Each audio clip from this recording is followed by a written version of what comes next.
Satchmo, A Kiss to Build a Dream On, chosen by our guest today, Bill Lark, whisky maker from Tasmania. Did you ever watch Boston Legal? Oh, I love that. The last scene sitting out on the every night, balcony. sitting on the balcony, scotch, Yes, whiskey, big fat and cigar. everybody. There was a whole lot of online stuff about what's the sort of whiskey they're drinking and everything. But they found that whiskey sales went through the roof after that because people loved watching that show so much. Whiskey goes with a cigar. Does it go with food?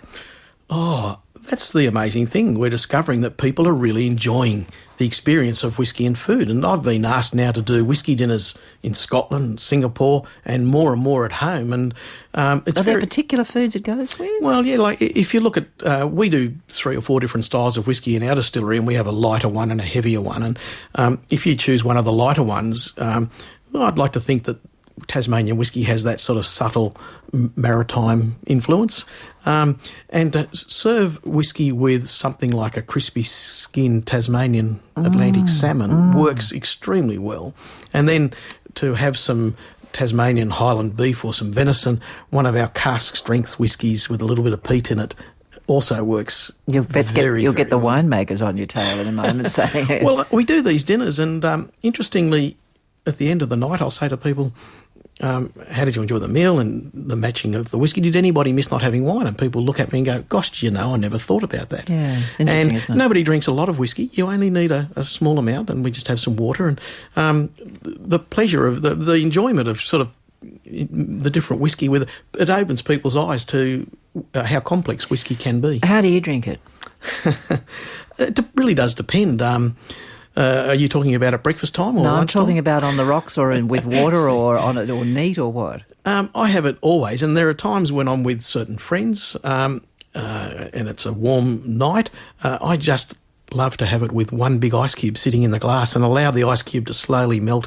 And as it does, it releases, that extra water releases flavours in the whiskey that are hidden by the higher alcohol. I like that experience. And Is your business getting bigger and bigger and bigger all the time, or are you going to put a cap on the size? we are getting bigger. The world is really woken up to Tasmanian whiskey, and that's one of the challenges for us. How do we meet that demand? One of the things that I've said is that as we grow, we're not going to change the way we make it. We have to keep making it the same, so that eventually if we need more stills or a bigger still, rather than getting a bigger still, we will get similar size stills to the one we have, and we will grow along those lines. And we make sure that we have a team of people that work with us that understand and appreciate that. You've mentioned your daughter who's managing the barrel program, and I know your older son plays the bagpipes and, That's right. and does all of that. But you just quickly mentioned to me off air then, and I'd love you to tell the story of your younger son, who's considerably younger than his siblings. He, pardon me, he came along a little unexpectedly and with great delight. What did he do a couple of years ago? He surprised us. I mean, he very cleverly worked out at home that when we had a dinner party, you either cleaned the house or cooked. Well, Jack, at a very young age, developed a passion for wanting to cook, I suspect to get out of the housework.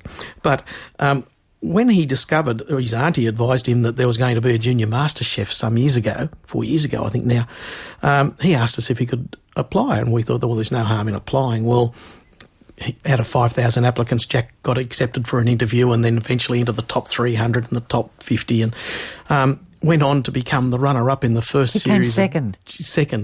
Extraordinary. And it was a wonderful thing, and I remember the kids formed the best friendships and they had the most wonderful experience. And Gary, I think George asked, well, Jack, how do you feel about Izzy winning and you coming second?